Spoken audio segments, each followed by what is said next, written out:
Hello friends, welcome back to our own channel Wealth Growth. Friends, इस video के अंदर देखने लगे बैंक निफ्टी मंडे को किस तरह से कामकाज कर सकता है। तो यहाँ पे हमने वीकली चार्ट लगा के रखा है कि इस वीक के अंदर मार्केट का सपोर्ट कहाँ पे आ रहा है, मार्केट का रजिस्टेंस कहाँ पे हमें देखने को मिल रहा है। यहाँ पे अगर वीकली चार्ट पे अगर यहाँ पे आप देखोगे तो यहाँ पे जो मार्केट का जो यहाँ पे जो पहले रजिस्टेंस था, जो मार्केट बार बार बार बार रजिस्टेंस खा रही थी, फाइनली से ब्रेक करने के बाद रिट्रेस करने के बाद एक अच्छी खासी मोमेंटम मार्केट ने यहाँ पे दिया था। मार्केट फिर से उसी पॉइंट के आसपास अभी ट्रेड कर रहा है जहाँ पे मार्केट ने एक ब्रेकआउट हमें दिखाया था। तो देखिए, ये काफ़ी स्ट्रॉन्ग सपोर्ट यहाँ पे देखने को मिल रहा है। जो बैंक निफ्टी यहाँ पे दिख रही है, इस लेवल के आसपास एक सपोर्ट लेके आ रहा है। यहाँ पे देखिए, इसी लेवल के आसपास जहाँ पे मार्केट रेजिस्टेंस खा रहा था, फिर ब्रेकआउट हुआ, फिर रिट्रेस होने के बाद एक रैली की थी। तो इसी लाइन के आसपास मार्केट ट्रेड कर रहा है। तो एक बात हो सकती है, अगर ये ब्रेक हो जाता है, ये ब्रेक हो जाता है तो 37,500 तक के टारगेट हमें देखने को मिल सकते हैं इसी वीक के अंदर। अगर ये ब्रेक हो जाता है तो मतलब अगर हम इस कैंडल के नीचे, अगर इस कैंडल का लो देखेंगे हम 38,700 के नीचे, जिसे हम ट्रेड करना स्टार्ट कर लेंगे, हम 37,500 के आसपास आते हुए दिख जाएंगे। अगर इसके नीचे अगर हम आ जाए तो डेफिनेटली हम 32,500 तक भी आ सकते हैं।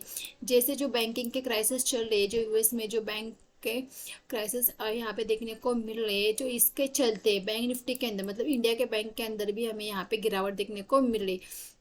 देखिए, किसी एक सेक्टर के अंदर कुछ निगेटिव न्यूज़ आती है तो उस सारे सेक्टर को न्यूज़ अफेक्ट कर जाती है। तो इसके चलते ये बैंकिंग सेक्टर यहाँ पे गिरता हुआ दिख रहा है। जो हर रोज़ एक नया क्राइसिस की न्यूज़ आ रही है, इसके चलते मार्केट में हर दिन एक नया पैनिक सेलिंग यहाँ पे देखने को मिला है। हर दिन मार्केट एक नई लेवल को यहाँ पे ब्रेक करता हुआ दिख रहा है। तो यहाँ पे अगर देखेंगे मार्केट यहाँ पे 2-3 दिन गिरने के बाद ये एक ग्रीन बना रहा है, फिर 3 दिन गिरने के बाद एक ग्रीन।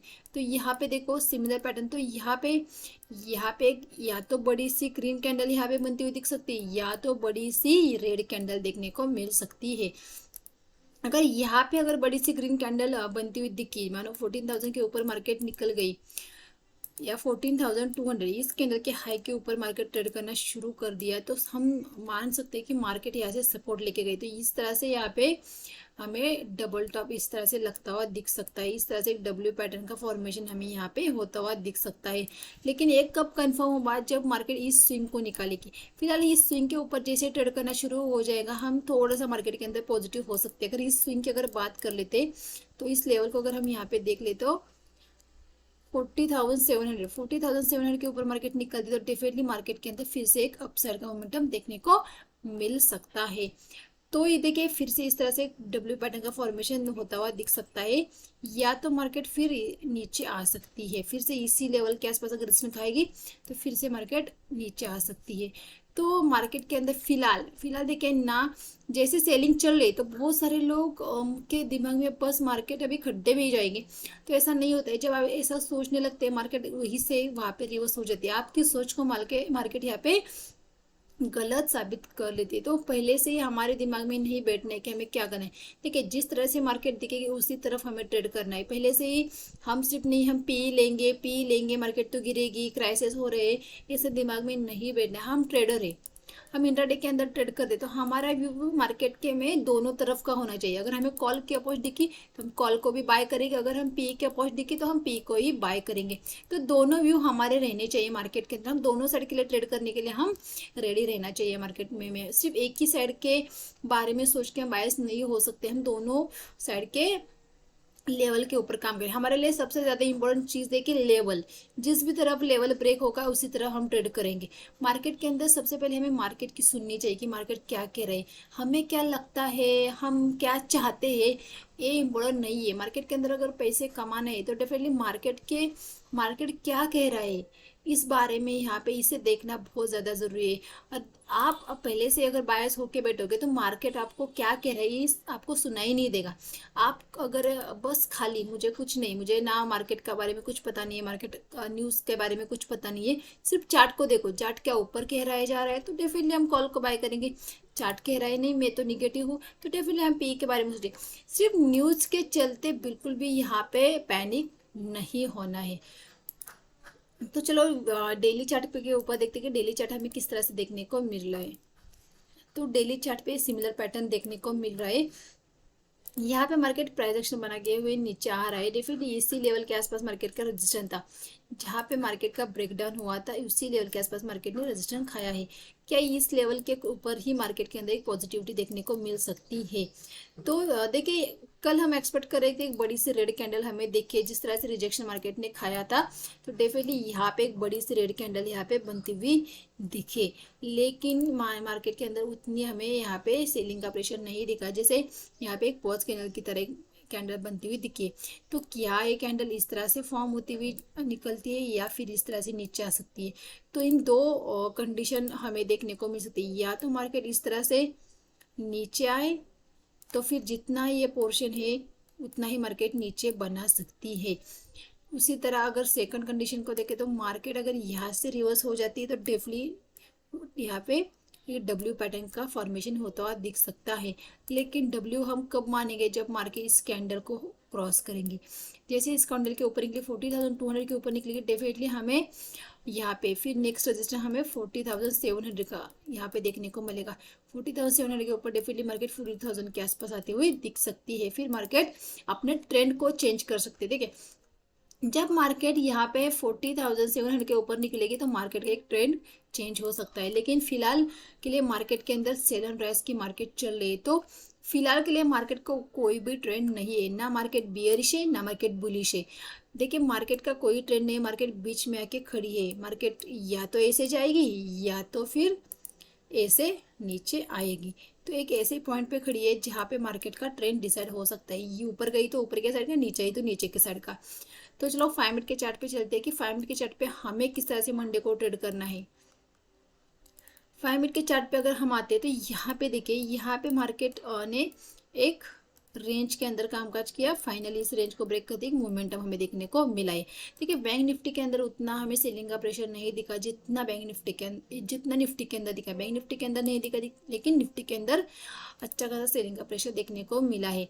अगर हम देखेंगे तो ये जब तक ये स्विंग के ऊपर नहीं निकलती हम कॉल की पोजीशन यहाँ पे नहीं लेंगे। तो देखिए, हम सबसे पहले इस लेवल को मार्क करेंगे, फिर इस लेवल को मार्क करेंगे। अगर हम यहाँ पे देखेंगे तो हम, अगर मार्केट यहाँ पे फ्लैट ओपन हो जाती है, यहाँ पे फ्लैट ओपन हो जाती है, तो ये एक रेंज है। देखिए, यहाँ से यहाँ तक की, इस रेंज के अंदर मार्केट यहाँ तक आई, इस रेंज को मार्केट ने ब्रेक किया है। अगर मार्केट फिर से ऊपर चलती है तो 39,500 के आसपास मार्केट मिल जाती है, तो डेफिनेटली 39,500 के आसपास आ जाती है। और 39,500 को यहाँ पे रजिस्टेंस खा के 39,500 को रजिस्टेंस खा के अगर मार्केट 39,430 को ब्रेक कर लेती है तो डेफिनेटली हम 39,500 का एसएल लगा के 440 को ब्रेक कर लेते हैं, तो 39,500 के एसएल के साथ हम एक पी की पोजीशन लेना चाहेंगे। 39,950 तक के टारगेट देखने को मिल सकते हैं। ध्यान में रखिए, फ्लैट ओपन होके ऊपर आती है और 39,500 को रजिस्टेंस खा के फिर से 39,440 को ब्रेक करते हैं, तो 39,500 का एसएल लगा के हम पी में बैठेंगे। 39,950 तक के टारगेट हमें देखने को मिल सकते हैं। ये तो वही मार्केट फ्लैट ओपन के ऊपर आके रजिस्टेंस खाने के बाद मार्केट फ्लैट ओपन के ऊपर ही निकलती है, मानो 39,500 के ऊपर निकलती है, तो डेफिनेटली 39,500 के ऊपर हम एक सी की पोजीशन भी लेना चाहेंगे। फिर हमारा 39,440 हमारा एसएल रहेगा 60 पॉइंट का, और हमारे ऊपर की तरफ के 39,700 तक के टारगेट देखने को मिल सकते हैं। 39,750 तक के टारगेट देखने को मिल सकते हैं। मतलब यहाँ पे एक ऐसा पॉइंट यहाँ पे रहेगा, यहाँ से रेजिस्टेंस खाएगी, तो जैसे ही अपने इस स्विंग को निकालेगी हम पी के पोजीशन में आ जाएंगे। इसके ऊपर निकलेगी, डेफिनेटली हम इस हाई तक के लिए टारगेट के लिए देंगे। फिर इस तरह से एक पैटर्न मार्केट फिर से रेंज के अंदर है, एक रेंज है, देखो यहाँ पे नीचे आई, फिर ऊपर गई, फिर नीचे आई, इसे ब्रेक किया, तो नीचे आई है, जब फिर से इसके अंदर आ जाएगी और फिर ऊपर निकलेगी 39,500 के ऊपर निकलेगी, तो डेफिनेटली हम यहाँ पे कॉल के बारे में सोच सकते हैं। तो ये तो हो गई हमारी मार्केट फ्लैट ओपन के ऊपर जाती है। फ्लैट ओपन के अगर मार्केट नीचे आती है, देखिए नीचे आने के बाद क्या हो जाता है, मार्केट खड़ी है 39,350 के आसपास, मार्केट खड़ी है 39,350 के आसपास। अगर हम यहाँ पे तुरंत पी की पोजीशन ले सकते हैं तो हमारा एसएल 39,440 का हो जाएगा, मतलब हमारा एसएल यहाँ पे बड़ा हो जाएगा। तो इससे अच्छा का है तो एक अब हमें मार्केट मिल दे एक अप दे तो हम उस अप के ऊपर पी की पोजीशन ले, लेकिन अगर मार्केट तुरंत नीचे चलने लगती है तो देखिए मार्केट 2 कैंडल नीचे आएगी, फिर से एक अप देगी, तो फिर ये 2 कैंडल के अंदर अगर प्रॉफिट बुक कर तो अच्छी बात है, नहीं तो देखिए मार्केट फिर से रिवर्स हो जाती है। तो इसीलिए तुरंत पी की पोजीशन लेंगे तो आपकी रिस्क बढ़ जाएगी, इससे अच्छा एक अप का वेट करेंगे फिर हम पी की पोजीशन लेंगे। नहीं तो मार्केट अगर नीचे चलती है तो उसे जाने देंगे, फिर कोई पैटर्न देखेंगे या रेंज बनाएगी, फिर उससे ब्रेक करेगी तो फिर हम ट्रेड के यहाँ पे लेने की कोशिश करेंगे। तो इन सारे पॉइंट्स को आपको धीरे धीरे सीखना है। देखिए कल भी यहाँ पे अगर हम देखेंगे बहुत सारे लोगों ने तुरंत अगर पी की पोजीशन ली होगी, यहाँ पे देखिए यहाँ पे मार्केट नीचे आई, बहुत लोगों ने यहाँ पे पी की पोजीशन ली होगी, मार्केट फिर ऊपर गई, फिर यहाँ पे पी की पोजीशन ली, फिर मार्केट नीचे आई, फिर मार्केट यहीं पे टाइम देंगे, फिर एक अप साइड का मोमेंटम दिया, मतलब आपने यहाँ पे एसएल भी रखा होगा, फिर आपका एसएल हिट करके मार्केट फिर से ऊपर गई होगी। तो इससे अच्छा एसएल हिट करने से तो अच्छा हम वेट करें, मार्केट को टाइम दे, थोड़ा सा वेट करे और फिर हम यहाँ पे एक पी की पोजीशन ले। जल्दबाजी में किसी भी ट्रेड के अंदर मत एंटर करो कि नहीं मार्केट अभी पता नहीं कितने खड्डे में जाएगी। देखिए मार्केट के अंदर आपको दिन में 2 या 3 अपॉर्चुनिटी देखने को मिलती है, अगर एक अपॉर्चुनिटी छूट गई तो कोई बात नहीं और 2 बची है, तो इसके बारे में हमें सोचना है कि 2 अपॉर्चुनिटी और भी हमें बची है यहाँ पे। तो इसीलिए बस भाग के ट्रेड को नहीं पकड़ना है। अगर मानो मार्केट खुलती है गैप डाउन है, मार्केट अगर गैप डाउन खुलेगी तो डेफिनेटली देखिए हमारा फिर से हमारा रिस्क रिवॉर्ड बहुत बड़ा हो जाएगा। तो गैप डाउन खुलने के बाद हम वेट करेंगे मार्केट को प्राइस एक्शन बनाने की, मार्केट किस तरह से, मार्केट एक ही जगह पे यहाँ पे रुकेगी और फिर किसी भी तरफ ब्रेक करेगी उस तरफ हम ट्रेड लेंगे।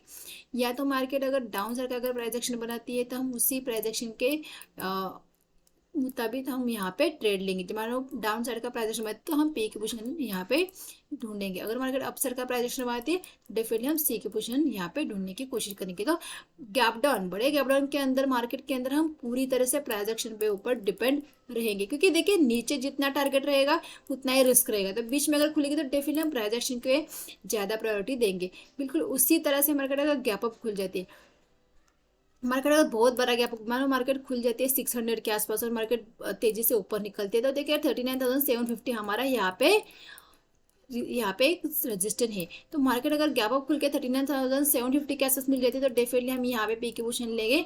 39,800 का हमारा एसएल रहेगा, 51 के ऐसे के साथ डेफिनेटली हम यहाँ पे पी की पोजीशन लेंगे, फिर से हमारे 39,500 तक के या 39,450 तक के टारगेट हमें देखने को मिल सकते हैं। तो 2 पॉइंट्स को आप क्या करो, यहाँ पे एक लाइन ड्रॉ करके रखो, यहाँ पे एक लाइन ड्रॉ करके रखो। मार्केट यहाँ पे खुलेगी, यहाँ पे मिलके रेजिस्टेंस खाएगी तो डेफिनेटली हम पी की पोजीशन लेंगे, यहाँ पे मिलेगी तो हम यहाँ पे पी की पोजीशन लेंगे। 39,500 के ऊपर मिलेगी तो डेफिनेटली इस रेंज के अंदर एंटर करेगी, तो इस रेंज के अंदर एंटर करने के बाद फिर से टॉप को टेस्ट करने की मार्केट जरूर कोशिश करेंगी। डेफिनेटली फिर हम एक 200 पॉइंट के मोमेंटम के लिए ऊपर की तरफ भी बैठ सकते हैं। तो देखिए मैंने आपको वीकली चार्ट दिखाया है, डेली चार्ट दिखाया है और मैंने 5 मिनट के चार्ट पे भी आपको सारे सिनेरियो हमने डिस्कस कर लिए कि हमें किस तरह से ट्रेड करना चाहिए, मार्केट के अंदर हमारा व्यू किस तरह से होना चाहिए, डेली चार्ट पे ऊपर हमें क्या देखने को मिल रहा है या वीकली चार्ट के ऊपर हमें क्या देखने को मिला है, इसके बेसिस पे हम 5 मिनट के चार्ट पे किस तरह से ट्रेड को अपने एग्जीक्यूट कर सकते। तो हमने सारी बातें डिस्कस कर ली है कि किस तरह से हमें ट्रेड को प्लान करना है। तो आपको सिर्फ आपके हाई को और यहाँ पे इस रेंज को मार्क करके रखना है, मार्केट जैसे भी ओपन हो जिस तरह से हमारे लेवल के आसपास आ जाएगी हम हमारे ट्रेड को एग्जीक्यूट करेंगे। देखिए आप किसी भी ट्रेड को जब भी लेते हो तो आपकी रिस्क को सबसे पहले आपको देखना है कि आपकी रिस्क कितनी होनी चाहिए, उसके बेसिस पे आपको ट्रेड करना चाहिए। बस रैंडमली किसी भी मोमेंटम किसी भी जगह पे आप ट्रेड लोगे तो आपकी रिस्क कितनी, आप निकलोगे कैसे। सबसे पहले अगर आपका ट्रेड गलत पड़ जाता है, मानो आपका ट्रेड अगर गलत पड़ जाता है, मार्केट आपने पी की पोजीशन ली है, आपने पी की पोजीशन ली, मार्केट एक ऊपर की तरफ निकल रही है, तो आपको एक ऐसा पॉइंट आपके पास होना चाहिए कि भाई मैं इस पॉइंट के ऊपर निकलूंगा, जितना लॉस होगा मैं लूंगा लेकिन इस पॉइंट के ऊपर मैं निकलूंगा। तो वो पॉइंट आपको ढूंढना चाहिए। सबसे पहले आपको एग्जिट पता होना चाहिए कि अगर मैं इस ट्रेड में अगर फंस जाता हूँ तो मेरा एग्जिट पॉइंट कहाँ पे होना चाहिए। देखिए लॉस करना बुरी बात नहीं है, लेकिन बड़े लॉस करना या रैंडमली ट्रेड लेके लॉस करने ये गलत है। देखिए मार्केट के अंदर जिस तरह से हम प्रॉफिट हो जाता है तो लॉस भी होना बहुत ज़्यादा ज़रूरी है। देखिए एसएल हिट भी होना बहुत ज़्यादा ज़रूरी है, लेकिन एसएल हमारे छोटे होने चाहिए, हम प्रॉफिट हमारा बड़ा होना चाहिए। इस रिस्क रिवॉर्ड को हमें यहाँ पे मैनेज करके चलना है, तभी हम प्रॉफिटेबल ट्रेडर रह पाएंगे। तो आई होप फ्रेंड्स आपको वीडियो अच्छा लगा तो वीडियो को लाइक कीजिए, चैनल को अभी तक सब्सक्राइब नहीं किया तो सब्सक्राइब कीजिए। Thank you.